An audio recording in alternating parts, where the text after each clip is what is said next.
नमस्कार सर्वांना, हाऊसवाईफ मराठी या चॅनलवर तुमचं स्वागत आहे। मी आज बनवणार आहे आलू वडा। वरतून पाऊस असला की आलू वडा खायला खूपच छान लागतो। चला बनवूया आलू वडा। आलू वडा बनवण्यासाठी मी 2-3 आलू घेतले स्वच्छ धुवून।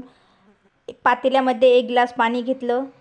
पाणी तापण्यासाठी ठेवलं। त्याच्यामध्ये आलूच्या बारीक फोडी करून उकडायला ठेवल्या।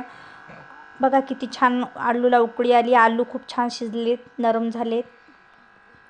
आलूचे टकर काढून घ्यायचे। आलूचा बारीक चुरा करून घेतला। त्याच्यामध्ये जिरं, लसूण, कोथिंबीर टाकायची। चवीपुरतं मीठ टाकलं, हळद, थोडीशी चटणी, खायचा सोडा,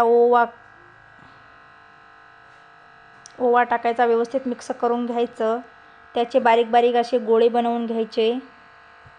मी सर्व गोळे बनवून घेतले।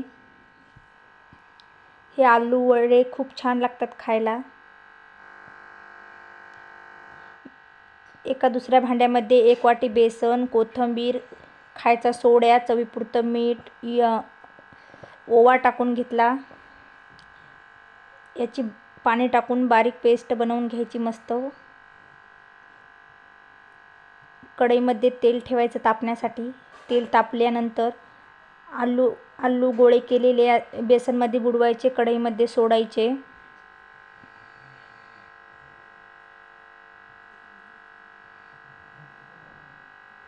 मस्त लाल रंग येईपर्यंत तळून घ्यायचे। तुम्हाला जर माझी रेसिपी आवडली असेल तर माझ्या चॅनलला लाईक, शेअर, सबस्क्राईब नक्की करा आणि माझा व्हिडिओ कसा वाटला कमेंट करून नक्की सांगा।